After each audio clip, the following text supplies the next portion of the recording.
Hi, I'm Jenny Navarez. I'm Josh Murdoch. We're instructional designers at Valencia. And today we're going to talk to you about a very important topic for using Blackboard Learn, and that is how to add content and files to your Blackboard course. So today's agenda, we're going to talk about some general Blackboard information you need to be aware of. We're going to discuss the importance of using edit mode on or off. We're going to talk about two different ways of adding files to your course, either in bulk, using the Files area in the Control Panel, or one file at a time, using the Content area. We're also going to discuss what types of content are you able to add to your course, the difference between items versus blank pages, folders, files, URLs and external links, mashups, and streaming video services. Some general Blackboard information we want to keep you posted on. First and foremost, please know that all the courses are automatically loaded, which means right now you might be seeing your next semester's courses available for you to start building. Student access is based on start and end dates. In other words, your students cannot see your course until the first day that the class is supposed to meet. Also, keep in mind that there is a reserved maintenance window from 2 a.m. to 6 a.m. every Sunday morning for this system. Please plan accordingly. We also want to remind you that Firefox is the preferred browser, and there is an option on the entry page to run a browser check. We strongly recommend that you provide that link to your students. And last but not least, please don't forget that you have 24/7 support by dialing 407-582-5600 or emailing webcthelp@valenciacollege.edu. Now, let's take a quick look at edit mode on and off and what our first course looks like. So I've already logged into Blackboard, and I'm looking at my very first course. The very first page that I see is the entry page, which in this instance, it happens to be the announcements area. And if you'll notice at the very top right-hand side, I see edit mode is on. That's letting me know that I'm capable right now of editing anything in this class. That's why I see all these drop-down menus appear in almost every single item in the course. If I turn edit mode off, I'm going to get a sort of preview window, something close to what my students would see. Please bear this in mind as you continue to build content into your course. Edit mode off is going to give you a preview of what the final product will look like. It's not a complete student view, but it helps you a lot as you're building content in your course. When you turned off the edit mode, why don't you see all the items in your course menu? That is a great question. If you look over at the course menu items, you're going to notice an area like, for example, syllabus that is currently empty. That box right there, if I hang my mouse on top, is letting me know, hey, there's a link here with no content. So, when we turn edit mode off, we don't see that link because there's nothing to show to the students. Also, keep in mind that I have the opportunity to hide specific links. Let's say, for example, I want to make sure that discussions is not seen. I can use that drop-down menu, hide the link, and now when I turn edit mode off, there is no discussions area under course materials. So remember, edit mode off will prevent your students from seeing anything that's empty or anything that you have hidden from your students.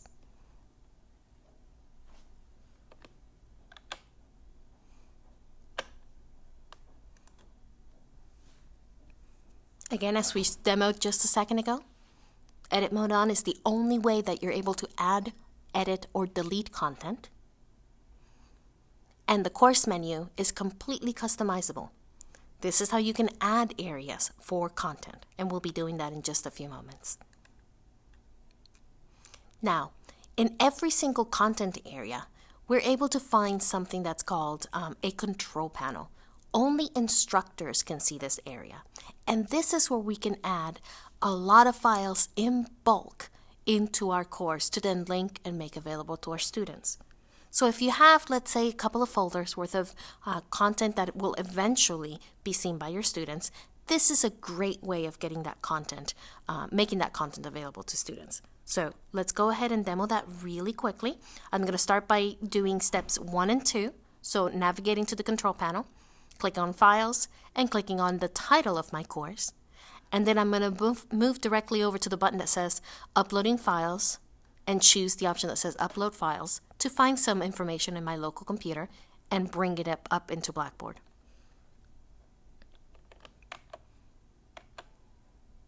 Why would you want to upload files instead of just creating them in a content area? Well, we're going to show you that next, but the brief explanation is the simple fact that if I have a lot of files to bring in, this is the way to do it. I don't want to have to link one file at a time, and that's what would happen if I go ahead and create one file in a single content area. And if I happen to be editing a lot of pages, let's say, for example, I've created my own CSS styles and I have my own HTML pages that are nicely formatted, or if I'm using third-party applications like maybe a SoftChalk lesson, I may want to simply zip up all those documents, put them into my files area, and for those of you WebCT users, we used to call that area the file manager, and then provide links to those specific areas at different intervals in my course. Something else that I like to point out is that we can always link to those areas, and at some point in the future, let's say I have to make a change to that file, I can navigate back to the file manager, open the file, make my changes, save it, and everywhere else in the course where I've linked to that file now has an updated version of the file. Now let me go down to the control panel. Remember, only instructors see this area. I'm going to click on Files, title of the course, click on the Upload button, Upload Files, and I'm going to wait for the screen to change a little bit. Now there's two ways really that you're able to upload the bulk files that I was mentioning. If you just have one file at a time, you could simply click Browse, or click on Single File and browse for that file in your local computer. But in this case, I'm going to try to drag and drop files that I already have in my local computer in a special folder. Let me move my screen a little bit. There we go. And I'm going to move all 3 of these presentations in bulk straight over. Just drag them and drop them right inside my browser. Now let me make that browser window a little bit bigger so we can see what's happening. There's my 3 presentations. Notice if I made a mistake and I need to remove any one, I'm able to do so here. I'm going to say maybe I didn't want the migration PowerPoint, so I'm going to hit the X there. And I scroll down to the very bottom, click Submit, and I'm taken right back to the File area. There's my 2 files that have been successfully uploaded to my course. Now remember, as Josh mentioned earlier, they're here in the control panel, which means that it's available to me, the instructor. It's not visible to the students yet. I still have a step 2 to complete, which would be to go to a content area, as I'm going to do now. Here's this content area. I'm going to not rename the link, but I'm going to show that link to students.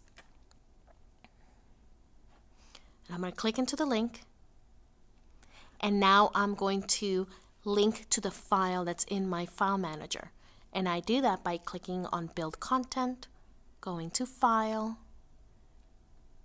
and browsing my course for the file that I'm looking for. You'll notice here, I'm taken right back to my file manager where I can choose one presentation. I can click Submit. I can give it a name, choose a few more settings, and we'll talk about this in just a few minutes, and make it available to my users. And remember, at this point, I can always test my work by turning edit mode off and clicking on the link to make sure that it works. So please keep in mind that when you upload in bulk, you still have to link and make that available to your students. Now, that's only one way of really getting the information up into Blackboard. The second way that you can bring files in, if it's just one file, let's say for example it's my syllabus. I can simply click on a content area, and in this case I'm going to click on syllabus. I'm going to go to build content, I'm going to click on file, and instead of browsing for the course, because I don't have it here, I'm going to browse my computer. And now I simply look for the file that I want to bring in. And in this case, I'm going to bring this particular file. I can give it a name that I want.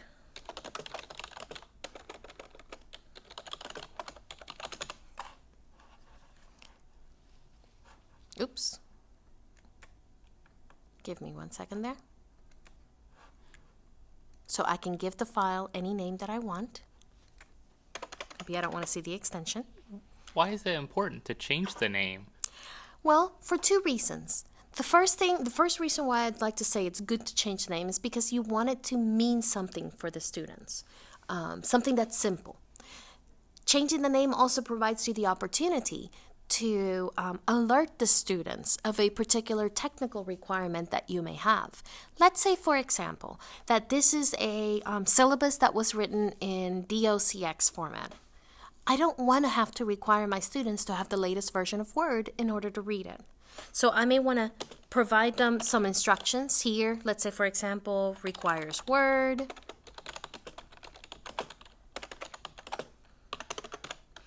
Or if it's a PDF, maybe I want to upload a PDF and tell them that it's going to be an Adobe Acrobat document. So the name, and you'll notice there that orange asterisk, which is a requirement, allows you to provide a little bit more information to students. And it allows you to change the name, maybe shorten it a little bit or make it something that's very, very end user or student friendly. In this case, maybe I wouldn't want to say something like syllabus summer 2010. Maybe I just want to say syllabus and make sure that my students always see the same exact thing. Notice under section 2, I have some other options here. Like, do I want users to view the content? Maybe I'm not sure that this is the latest version of my syllabus or my presentation that I want to show. So I can simply say no, and the file is hidden from them. But in this case, yes, I want people to see it. I can also track the number of views. That might help me in the future, because I can pull a report to find out if students are actually visiting this link. Are they looking at this file? And if they're not, then maybe I can remove the file from the course altogether. Select dates and time restrictions. This is one way where you can restrict access to content in your course. So I would be able to say, hey, nobody can watch this video or this file until the 3rd week of class at a specific time. Or they can only see it during a period of a week, which is a very nice way of restricting content that maybe has some copyright or some restrictions attached to the content. Okay. So in this case, I'm saying, hey, display it after this date and display it until, looks like a couple of days from now. So I'm going to click submit. One important thing I'd like to point out is that permit users to view this content, you would still need to leave at yes if you wanted them to see it even at a later date. Because if you leave it no, even if the display date comes in the future, if you leave it at no, it still wouldn't be available to the student. That's true. Those are two separate criteria. So I'm going to click submit really quick. And notice here we could hit edit mode off. And there is the file that we just uploaded that meets the date criteria that we needed. But after 4:30, or April 30th, I should say, it's going to disappear. The link will no longer be available to my students. It'll be as though it was hidden from them the entire time. So that's how you add one file directly to a content area. But that's not the only sort of thing you can do here. We could build any sort of content. Now, I'm going to cover the most basic and most popular options that faculty members are currently using right now. And that is to add an item or a blank page. Both of those will yield a web page for students. It's not something to be in for the intention of printing. It's really two elements where you would add content. Maybe you copy and paste the content from Word. But it's two areas that you want students to just read online. Not to print, just read. They're not doing anything else but reading it online.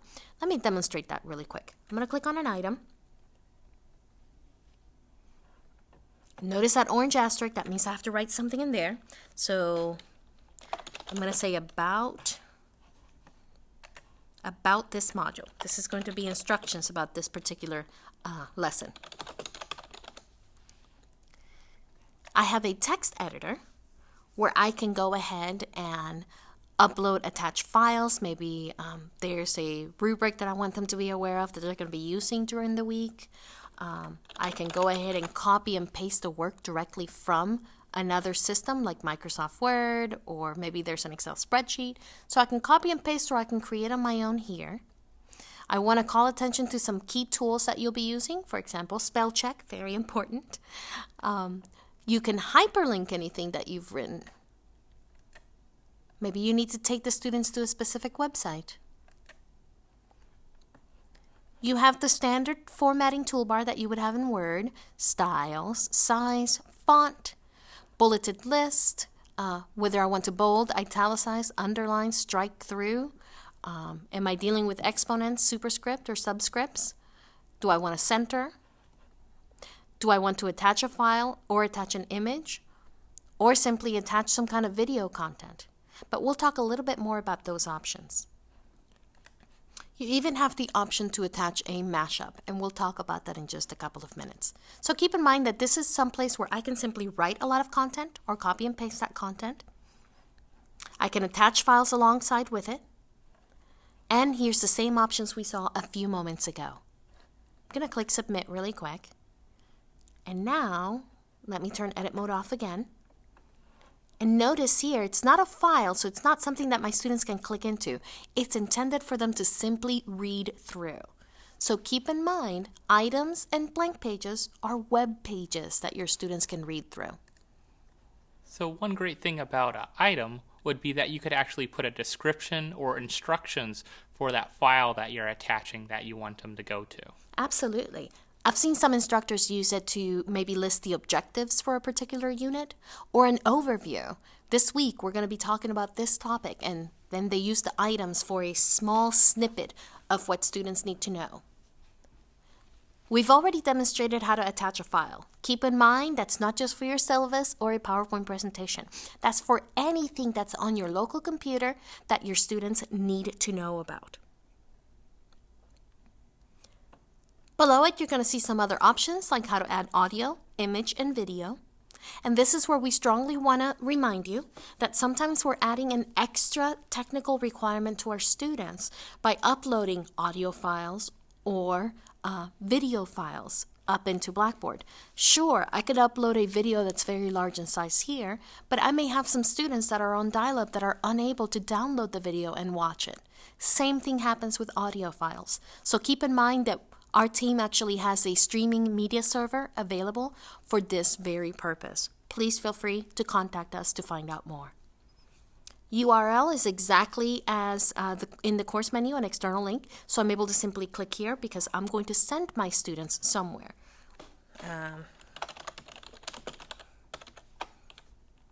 Here. Let's say that I want them to go to a news site. And there's a news site. I'm going to follow the same format that they're telling me to follow. One of the things that we want to point out is when you're adding something like a URL or an external link, it's always a good idea to provide students with a little bit of information in the description of that link. So maybe I want them to check out, please review the business section. Okay. Give them a guiding prompt or maybe guiding questions, or direct them once they get to that site. That's where the description area really comes in handy. Same exact settings we've seen before. One of the settings I'd like to point out, though, is open in a new window. That is a different setting, especially for URLs. If you're taking them to a site somewhere else, it's great to have it open in a new window so they're still on Blackboard inside that page, and they can actually work in both at the same time. That's particularly important if they have to log in into another site. Like, let's say, for example, a publisher's website. So I'm going to click Submit. And I'm going to turn edit mode off again. And now we're seeing a URL. Notice the instructions that are listed there. And when my students click, hey, here's a new tab with current events that I can then scroll through. Now, as soon as the student's done here, we can hit the X and come right back into Blackboard and continue working. Another type of content that we want to make sure you're aware that you can add here is a content folder. Maybe we want to organize our course a little bit differently. Maybe we use a content area for delivering our weekly lessons. And in fact, I'm going to go ahead and rename it that.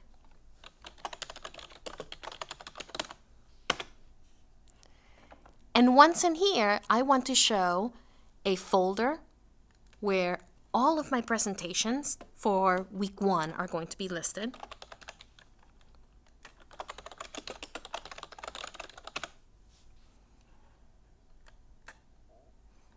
And I can do the same thing over and over again for as many weeks as I need. So remember, build content folder creates another area, another way for you to organize a specific content area further.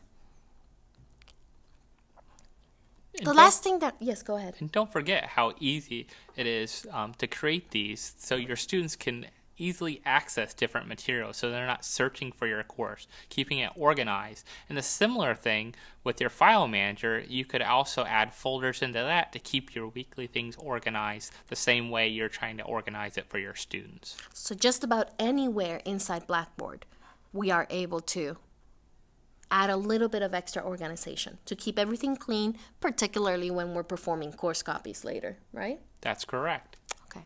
All right, let me go right back to our content area, which we called weekly lessons. And here we are.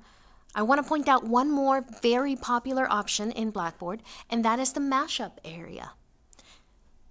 Now, I'm going to demonstrate very quickly a YouTube video. And please remember, Mashup simply allow you to add content from all of these other social sites or Web 2.0 sites, like maybe there's a YouTube video that fits in for this particular unit or weekly lesson, without asking the students to leave and go to YouTube and get sidetracked by anything else going on around that video. So you're technically embedding that link right into your course. In this case,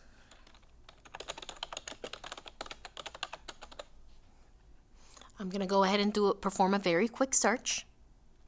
And one thing I'd like to point out is with searches, it's searching only public content. You cannot search an unlisted or private YouTube video. In this case, I found one that's called A Vision of Students Today. And hey, that's the user I was looking for. And there's the description. And I'm going to click Preview so that I can review it very quickly and see if, hey, this is the video I want. If it is, I can click Select.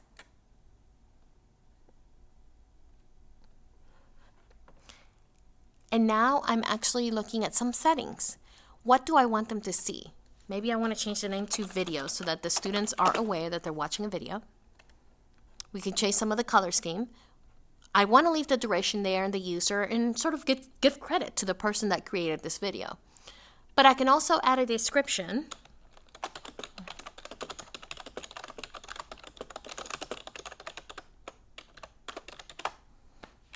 Something that I want my students to watch out for. Now we're seeing a section that's a little bit different, and it's just for the mashup. Do we want the students to see a thumbnail view or just a text link, which would be a very good way of showing some accessibility, or just embed the video and nothing else? And my favorite view is the thumbnail because you kind of get the best of both worlds. Do you have any preference on that, Josh? You could go with either the thumbnail or probably the embed video because they could still click the link and take them outside. Either way they want to view the video. Okay. All right, so I'm going to click on thumbnail, and I want to show the YouTube URL. To me, that's important. I want to make sure they're able to go out to the site if they need to. And I want to show the YouTube information so that I can give credit where credit is due. Notice that if I had maybe a rubric or something that I want them to use to evaluate that video, I could simply by attaching it. And here we get to options again, same options we saw before. I'm going to go ahead and click Submit. And when I turn Edit Mode off, this is what my students will be able to see. Notice at this point they can click Watch Video, and they're watching the video that's actually embedded within my course. One of the things I like to point out also is notice the different icons next to the content. That's an easy way to point out what different types of content you have on there inside that weekly lesson. So when you see an item, you would see it as a small page with like a little picture in the top corner, or a mashup is very defined and easily seen. And again, if you're not interested in seeing the icons there, they can be turned off.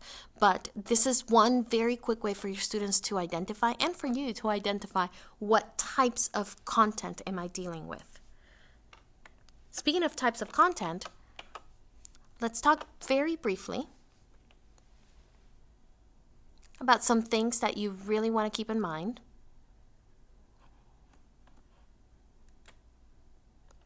About the type of content that you're adding. Remember what we mentioned. An item is a great thing to use for unit overviews, objectives, learning maps, navigation instructions. And it's located inside any content area. So you have to be inside a content area in order to see it. Blank pages can be used for objectives, outlines, any content that you want students to read online, not necessarily print.